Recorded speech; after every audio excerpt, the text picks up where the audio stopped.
Today we're going to look at the GFP 230C. You can notice that the control panel is very easy to use. It's very intuitive, very simple. We have run switch, foot pedal switch, forward, reverse, and a speed dial. The feed table has an interlock on it that holds it in place during running. To release that, press the red button, flip the table up. This helps you load the machine easier and thread.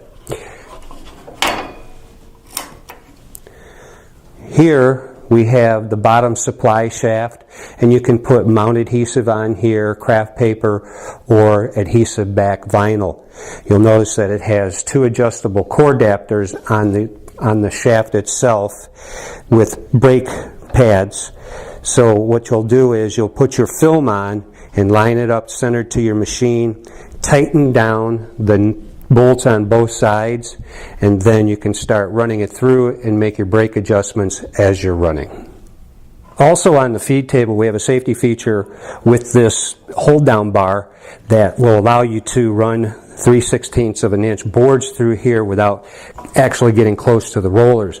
If you need to go to something thicker than 3/16 of an inch, say a 1/4 inch or a little above, you can remove the screws on both sides and raise that bar up and then put the screw in these holes, and that'll allow you to go closer to a 1/2 inch board. On the left side cover you'll notice an emergency stop switch. To activate, press down. To release, you spin and let it pop up all by itself, and that will reactivate the motor. Down here we have our toolkit where we can keep our film cutter and our wrench for adjusting the core adapters. Okay, around the back side we have the upper supply shaft with two core adapters for our film, and we'll move these wherever we need them. We'd like to keep the product centered to the machine as much as possible. Once you're centered, you will tighten the core adapter in place by using the supplied Allen wrench. Also on the back side is the rewind assembly, and this has a shaft with a cardboard tube on it. To remove, we push this over, and that allows it to release from the other side.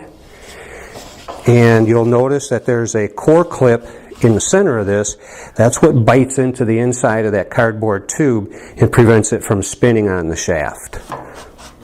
On this side we have the main fuse, we have the power cord, which is 110 volt, and then the main switch will illuminate when in the on position. Next to that we have the receptacle for the foot pedal that just ties in, and by pressing that activates the motor. On this side of the machine we have the hand grip for raising and lowering that top roller. By turning it clockwise we're lowering the roller, turning it counterclockwise we're raising the lower. Note, you do not want to over tighten this top roller, because if you do, you're going to introduce rivers and wrinkles in your finish.